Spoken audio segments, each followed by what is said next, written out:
오늘 아침에 홍남기 경제부총리가 여당 야당 수뇌부들과 모여서 추경 예산을 긴급히 편성해서 시중에 풀어야겠다라고 해서 미팅을 했습니다. 며칠 내로 아마 이게 확정돼서 아마 시중에 자금이 풀릴 것 같습니다. 그런데요, 과거에도 이런 일이 있었죠. 2015년도 메르스 사태 때 긴급 추경 예산을 편성해서 시중에 풀었던 돈이 11조입니다. 오늘 아침에 예상되는 것은 6조 원이 넘게 할 것이다. 그러면 메르스 사태 때 11조 원의 자금이 풀리면서 그때 우리가 경험을 했었죠. 또 몇 개월 뒤부터는 다시 경기가 호황으로 다시 돌아오고 활성화되면서 여러 가지 상황들이 좋아졌습니다. 그런데 더 중요한 거는요, 이번에 그런 6조 원에서 11조가량의 어마어마한 유동성 자금이 투입이 되는 것뿐만 아니라 작년부터 경기 부양을 위해서 국토 토지 보상금만 하더라도 올해 25조 원이 지금 풀릴 것이고요. 특히나 가장 중요한 것은 바로 SOC 사업, 사회 간접 자본 투자를 상반기 이내에 그것도 20조가 넘게 투입하겠다. 그러면 벌써 50조 원가량의 어마어마한 유동성 자금이 올해 상반기에 풀린다는 겁니다. 그럼 지금 상당히 경기가 안 좋고 여러 가지 코로나 바이러스라든가 수출도 안 되고 국내 경기도 안 좋고 해외 수출도 안 되는 이런 어려운 상황들이 그럼 계속해서 갈 거냐? 그건 아니라는 거죠. 그럼 이 위기는 곧 시청자 여러분들이나 투자자분들이 볼 때는 곧 기회라고 생각하셔야 된다는 것이죠. 그 부분에 대해서 하나씩 한번 살펴보도록 하겠습니다. 우선 부동산은 불씨가 아직도 꺼지지 않고 있다고 생각하고 계속해서 그 부동산 대출 규제라든가 규제책을 내놓고 있죠. 벌써 19번째 나온 게 2020 대책이었습니다.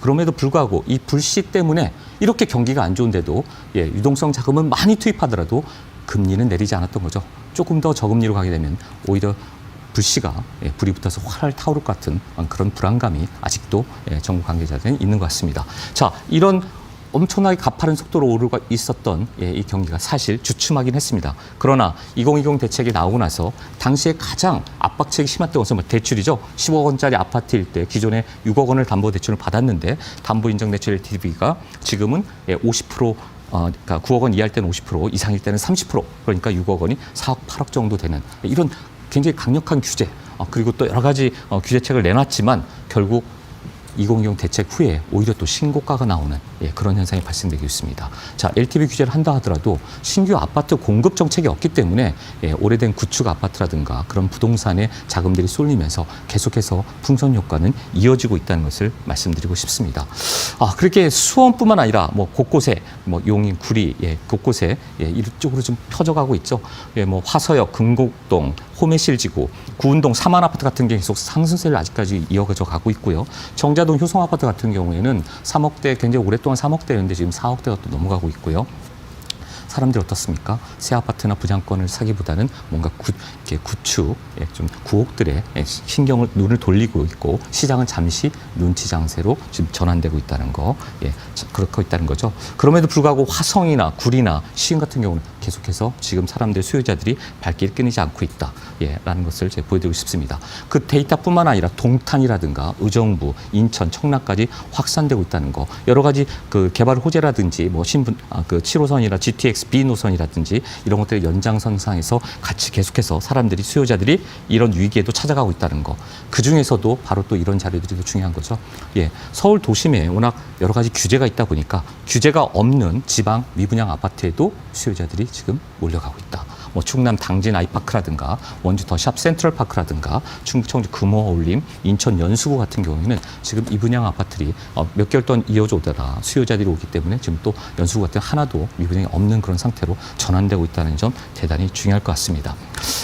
그중에 이제 오늘 여러 가지 장표들 중에 이 장표가 가장 중요할 것 같습니다. 왜 그러느냐? 지금 전세 수급 지수가요 40개월 만에 최고치입니다. 대단히 중요한 겁니다. 왜 그러느냐? 보시면 강남은 지금 2개월 만에 무려 1억, 2억 원대 전세가가 지금 상승하고 있다는 거죠. 그럼 강남만 그러냐? 그게 아니라 전남, 세종, 대구 같은 경우 지금 심각한 상황입니다. 이 180 이상이 넘어가고 있다는 것은 전세값이 이게 올라간다는 건 그건 뭐죠? 전세를 사느니 차라리 집을 사줄 수 있는 거죠. 전세 가격률이 매매가의 80% 넘어가게 되면 사람들이 매매 수요로 돌아서게 됩니다. 그래서 더 중요한 것은 그래서 아마도 이번에 그 한국은행에서 그 금리 인하를 하지 않았던 이유 중에 하나가 자, 이런 위험한 상황에서 금리까지 저금리로 만들게 되면 오히려 또 불을 붙이는 그러한 것들이 명약관하게 보이다 보니 좀 상당히 주저하면서 경기가 안 좋은데도 불구하고 금리 인하는 하지 않았던 것 같습니다. 하지만 조심스럽게 저는 다음번 아마 한국 그 은행 그 전체 모임에서는 아마 금리 인하가 되지 않을까. 물론 경기 부양이 더 빠른 시간이 된다면 다행스러운 일이겠지만 그렇게 1, 2개월 만에 바로 턴되는 일은 없다. 대부분 3개월에서 6개월 정도 걸리기 때문에 하반기부터는 좋아진다 한다면 올해 상반기 내에 한 번 더 조정이 있을 때는 아마 그럴 확률이 높지 않을까 조심스럽게 예측해 봅니다. 자, 제가 누차 말씀드린 대로 12월 달부터 계속 제가 강조해 드렸죠. 12월 때 여당, 야당 총선에 관련된 것들, 공약에 관련된 것들, 다들 그런 공약들이 이루어진다면 대단히 부동산에 좋은 호재거리입니다. 신분당선이 더 연장이 되고 안산선이라든가 곳곳에 여러 가지 부동산에 좋은 호재들이 이번에 선거 공약에 많이 나왔기 때문에 전후로 과거의 데이터도 마찬가지고 항상 부동산은 과거가 중요합니다. 과거에 있었던 것들을 학습했던 대로 이제는 투자자분들도 시청자분들도 이제는 굉장히 현명해지시는 거죠. 그때 그랬으니까 이번에도 그렇지 않을까. 미리 예측도 잘 하시는 거죠.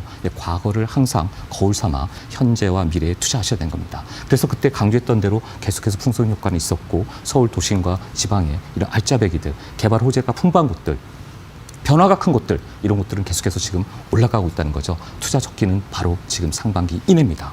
하반기부터 좋아질 것이고요. 곳곳의 경기는 이렇게 계속해서 나빠지는 않을 것이다. 어마어마한 유동성 자금이 지금 풀리게 되면 갈 곳이 없다는 겁니다. 특히나 시중에 매물 잠김 현상에 대해서 많이들 불안해하고 이미 시장 심리에는 다 기저에 깔려 있습니다. 그렇다면 부동산의 매물이 더 이상 공급량이 부족한 상황에서 넘쳐난 이 유동성, 게다가 긴급자금 투입되고 50조 원이 넘는 돈이 올 한 해 다 상반기 이내 하반기 전까지 투입이 된다면 이 어마어마한 갈 곳 없는 자금들이 어디로 가겠습니까? 게다가 지금까지 저금리 이 기조로 가게 된다면 실무 자산에 간다는 거죠. 은행이나 펀드나 어떤 신탁 상품이나 이런 것보다는 안정적인 자산, 묻어두면 돈이 되는 곳, 결국 부동산이 답이라는 것을 말씀드리고 싶습니다. 마지막으로 제가 그렇다면 서울 도심이든 혹은 수도권이든 경기도든 어디에 투자를 해야 되는가? 희소성의 가치가 있는 곳에 투자해야 됩니다.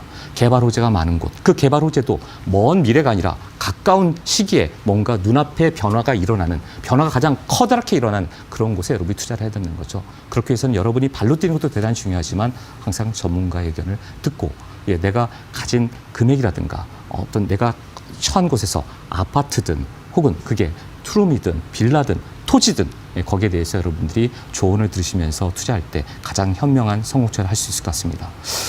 요즘 코로나 바이러스 때문에 세미나를 다 모여서 하지는 않고요. 여러분이 신청을 하시면 선착순에 한해서 제가 개별적으로 시간을 정하고 1:1 맞춤 상담을 해드릴 겁니다. 여러분이 가진 자금과 투자하는 방향을 어느 쪽으로 하시는 게 가장 현명한 거고 또 어떻게 하는 것이 가장 성공 투자가 되는지 제가 1:1 맞춤 상담을 통해서 해드릴 테니까 신청을 하시면 모여서 하는 게 아니라 1:1로 하도록 하겠습니다. 제가 좋아하는 작가입니다. 그리고 또 이 사람은 또 의사였어요. 존 호킨스 그 대학을 나왔고 또 베트남 전쟁도 참여하고 심리학자로도 또 유명합니다. 그 책들도 많이 쓴 고든 리빙스턴이라는 분인데요. 이런 분이 그 심리학자다 의사인 이분이 그런 얘기했습니다. 사람들에게 두려움은 서둘러 찾아오고 용기는 더디게 힘을 낸다. 여러분 빠른 용기를 갖고 여러분이 적극적으로 나설 때 바로 거기에 성공 투자, 실천에 옮길 때 거기에 성공이 있습니다. 그 성공하는 투자 옆에 성공 투자 바로 그 곁에 제가 있도록 하겠습니다. 이상입니다.